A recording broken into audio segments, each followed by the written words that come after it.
नमस्कार, मैं स्वामी ओम प्रकाश और आज हम बात करेंगे इंस्पिरेशन की। प्रेरणा हम कहाँ से ले सकते हैं। अपने जीवन में जब हम कुछ न कुछ कार्य करने जाते हैं तो अक्सर हमें लगता है कि प्रेरणा का अभाव है कहीं न कहीं।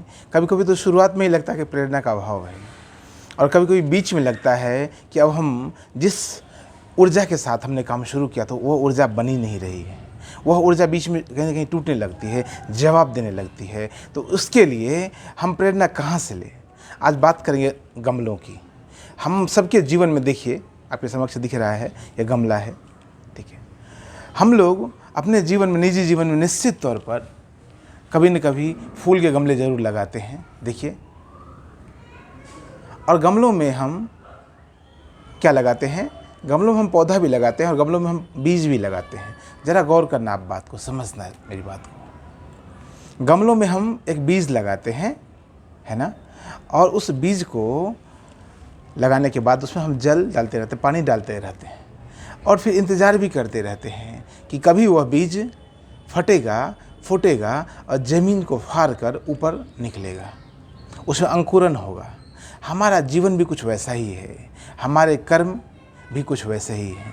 जैसे कि हम जो भी कार्य करना चाहते हैं उस कार्य को कहीं ना कहीं मन में हम पहले लाते हैं। मनसा वाचा कर्मणा, पहले कोई बात मन में आती है, फिर उसको हम बोलने लग जाते हैं, फिर वो कर्म में आता है। धीरे धीरे वह एक प्रक्रिया, एक प्रोसेस है।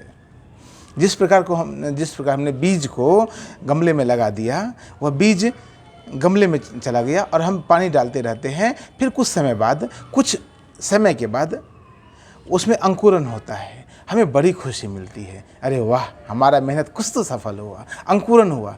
तब हमें यह नहीं पता होता है कि इसमें फूल तक आएगा कि नहीं आएगा। देखिए फूल, गमले में फूल लगा हुआ है, देखिए, आप देख सकते हैं इतना बड़ा पौधा हो चुका है। लेकिन तब हमें इस बात की इतनी परवाह नहीं होती है, हमें फूल तक की चिंता नहीं होती। तब हमें चिंता सिर्फ और सिर्फ अंकुरन की होती है, यानी छोटे से लाभ की होती है कि छोटा सा लाभ मिल जाए, है ना, एक छोटा सा मोटिवेशन मिल जाए, एक छोटी सी हमारी गति चालू हो जाए। हमारी गाड़ी जो स्पीड पकड़ने वाली है उस गाड़ी की थोड़ी सी गति तो हो जाए, वो कम से कम गति में आ जाए, है ना। जैसे ही बीज में अंकुरन फूटता है हमें लगता है चलो कुछ ना कुछ तो हमें मिल गया, हमने एक जगह सफलता प्राप्त कर ली। फिर धीरे धीरे वो अंकुरन पौधा का रूप लेना शुरू होता है, फिर वो पौधा बड़ा होता चला जाता है। फिर जिस प्रकार से हमारे जीवन में अगर आप देखिए तो हमारे जीवन में जो हम काम करते हैं उस काम को हम पहले थोड़ा सा करते हैं, फिर करते चले जाते हैं और इंतज़ार करते रहते हैं। काम भी करते हैं और इंतज़ार भी करते चले जाते हैं। इंतज़ार करते करते फिर एक समय ऐसा आता है जब हमारे काम में वृद्धि होने लगती है, हमारा काम बढ़ने लग जाता है, फिर हम बहुत तेज़ी से काम करने लगते हैं। गौर कीजिए, मैं तुलना कर रहा हूँ पौधे से और अपने इंस्पिरेशन से, अपने जीवन से।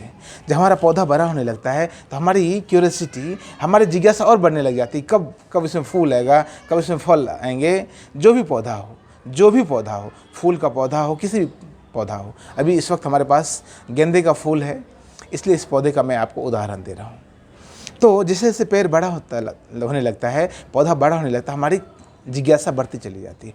जैसे जैसे हमारे जीवन में काम बड़ा होने लगता है, जैसे जैसे हमारे जीवन में प्रसिद्धि मिलने लगती है, हमारे जीवन में कुछ कमाई होने लगती है, हम कुछ ना कुछ तरक्की करने लगते हैं, सफलता मिलने लगती है, हमारे जीवन में एकदम जिज्ञासा बढ़ने लगती है। और फिर एक क्रम आता है जब इसी पौधे में एक छोटी सी कली आती है, एक छोटा सा बीज के जैसे एक छोटा सा बीज दिखता है। तब हमारी खुशी का ठिकाना नहीं रहता है ना।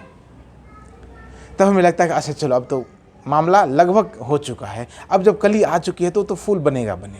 हम लगभग श्योर हो जाते हैं कि अब तो बात बननी ही बननी है।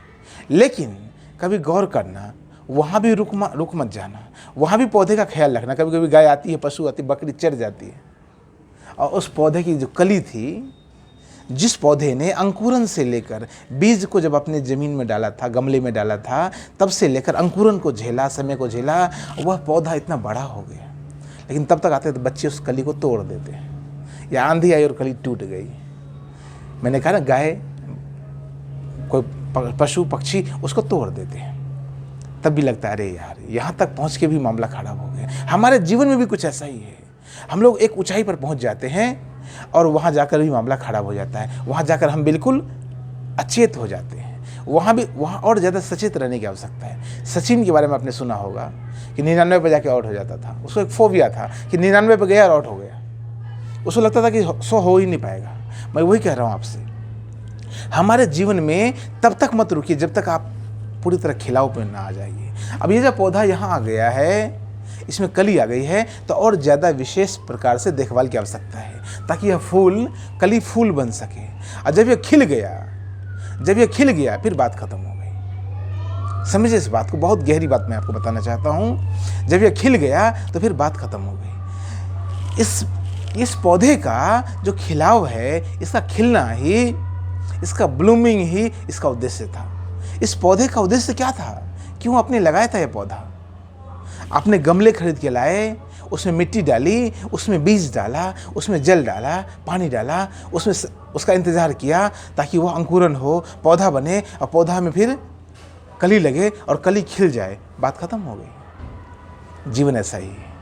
जीवन ऐसा ही है। आप जो सोचते हैं, जो बनना चाहते हैं, जो व्यापार करना चाहते हैं, जो रोजगार करना चाहते हैं, कोई IAS कोई IPS बनना चाहता है, कोई डॉक्टर कोई इंजीनियर बनना चाहता है, वह जो आपके मन में विचार आया, उस विचार को लेकर आप तैयारी शुरू कर दी। वो विचार आपकी तैयारी को कहीं ना कहीं शुरू कर देता है। फिर आप ट्यूशन लेना शुरू करते हैं, कोचिंग लेना शुरू करते हैं। समय के क्रम में आप बढ़ते चले जाते हैं, पढ़ते चले जाते हैं, इंतज़ार करते चले जाते हैं और फिर आपका जीवन एक ऊंचाई पर आता है। व्यापार में आप तरक्की करते चले जाते हैं और एक समय पर आता है जब आपको लगता है कि हाँ, मैं एक अच्छी स्थिति में पहुंच चुका हूँ, मैं एक अच्छी स्थिति में पहुंच चुका हूँ। उस अच्छी स्थिति में जब हम पहुंच जाते हैं तब बहुत सारे लोग अचेत हो जाते हैं। लगता बस बात बन गई, अब बात खत्म। मैं कहता हूँ उस दौर में और ज़्यादा सचेत हो जाना। अधिकतर लोग वहीं जाकर मात खा लेते हैं, अधिकतर लोग वहीं जाकर हार जाते हैं। 99 पर जाकर हार जाते हैं, वो बिल्कुल ऊंचाई पर जाकर वो हार जाते हैं। जब तक 100% जल गर्म नहीं होगा ना, वो कभी भी भाप नहीं बनेगा। आपके जीवन में जब तक 100% खिलाव नहीं आएगा, आपका जीवन पूर्ण नहीं होगा। यह जो पौधा है, यह सांकेतिक है, इसलिए मैंने आज इस पौधे का इस्तेमाल किया है। यह पौधा सांकेतिक है हमारे लिए कि हमारे जीवन में जब तक हम परिपूर्णता को ना पहुंच जाएं, तब तक बीच में रुकना मत कहीं भी। थोड़ा सा ठहरना, लेकिन पूरी तरह से रुक मत जाना। थोड़ा ठहर के देख लेना, थोड़ा सा खुश हो जाना, लेकिन रुकना मत वहाँ पर। ज़्यादा खुश मत होना। जब तक पूरी तरह से पहुँच ना जाओ तब तक खुश मत होना, तब तक रुक मत जाना, तब तक ठहर मत जाना। नहीं तो वही आपके लिए अंतिम क्षण हो जाएगा और फिर आपको पता नहीं कहाँ से शुरुआत करनी पड़े। हमारा जीवन ऐसा ही। योग में जो कुंडलिनी की भाषा है वह भी यही कहती है। मूलाधार से हमारा जीवन शुरू होता है और सहस्त्रार तक आता है। जो सिर के ऊपर जो है सहस्त्र यानी सहस्त्रदल कमल, हजारों पंखुड़ियों वाला कमल। देखिए फूल में कितनी प्रकार की पंखुड़ियाँ, देखिए आप गिन नहीं पाएंगे, बहुत अनेक प्रकार की पंखुड़ियाँ इस फूल में। यह कहाँ है? बिल्कुल चोटी पर है। पौधे के बाद देखिए एक डंठल है, इसके ऊपर चोटी पर है। यह हमारे जीवन में भी कुछ ऐसा ही है जो सहस्त्रार बिल्कुल चोटी पर है। वो उस चोटी पर पहुंचना है आपको। उस चोटी पर पहुंचे बिना आपको तृप्ति नहीं होगी और चोटी पर नहीं पहुंचे तो फिर बार बार लौटकर आपको वहां तक यात्रा करनी पड़ेगी। मानव जीवन का भी यही उद्देश्य है कि आप सहस्त्रार तक पहुंचें। आपकी जीवन की यात्रा मूलाधार से शुरू होकर स्वाधिष्ठान से और फिर मणिपुर से, फिर अनाहत से, विशुद्धि से, आज्ञा चक्र से होकर सहस्त्रार तक पहुंचे तो आपका जीवन सफल हो जाएगा। तब इस प्रकार यदि आप समय का इंतज़ार करते हुए और कंटिन्यूसली काम करते हुए चलेंगे तो आप अपने जीवन में, व्यापार में, रोजगार में, पेशा में, सर्विस में कामयाब हो जाएंगे। इस पौधे के माध्यम से मैंने आपको यह प्रेरणा बताने का कार्य किया। मैं तो जागने का प्रयोग बताता हूँ। आप जहाँ हैं वहीं से जाग सकते हैं। जिस स्थिति में आप हैं उसी स्थिति में जागा जा सकता है। मैं भी जाग रहा हूँ। मैं भी 24 घंटे नए नए प्रयोग करते रहता हूँ। मैंने भी जागना सीखा है। स्वयं के अनुभव से आपको बताता हूँ। जो भी कहता हूँ इस YouTube चैनल के माध्यम से, स्वामी ओम प्रकाश फाउंडेशन के माध्यम से, वह स्वयं के अनुभव पर आधारित आपसे कहता हूँ।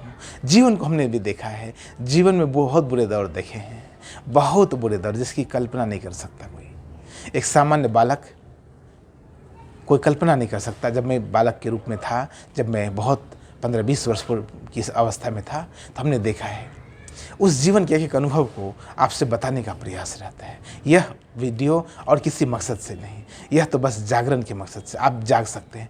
आप जिस स्थिति में हैं, आपने यदि 1 लाख रुपये कमाने का उद्देश्य रखा है तो आप वहाँ भी जाग सकते हैं। आप वहाँ अगर फँसे हुए 1 लाख रुपये नहीं कमा पा रहे हैं और 99,000 पर फँसे हुए हैं, 90,000 पर फँसे हुए हैं, तो वहीं पर जागने का एक रास्ता है, वही एक मार्ग है, उसी को प्राप्त कर सकते हैं। इस वीडियो में इतना ही, लेकिन मैं आपसे कहता हूँ, यदि आपको मेरी बात अच्छी लगती है, यदि आप जीवन में के हर एक क्षेत्र में जागना चाहते हैं, जीवन में हर पल जाग कर जीवन को देखना चाहते हैं, जीवन को जाग कर जीना चाहते हैं, तो मेरे इस यूट्यूब चैनल को सब्सक्राइब करिए, इस वीडियो को अधिक से अधिक फैलाइए। यह स्वामी ओम प्रकाश फाउंडेशन का आध्यात्मिक आंदोलन है। मैं चाहता हूँ इस धरती का एक एक व्यक्ति जाग पाए। जो कुछ हम 24 घंटे में करते हैं उसे जाग कर पाएँ, जाग कर देख पाएँ, और हमारे आसपास ही सब कुछ मौजूद है। सकल पदार्थ है जग माही, कर्महीन नर पावत नाही। सब कुछ इस अस्तित्व में मौजूद है, बस कर्म करने की आवश्यकता है, बस जागने की आवश्यकता है, आपको सब कुछ मिल जाता है। बहुत बहुत धन्यवाद। नमस्कार।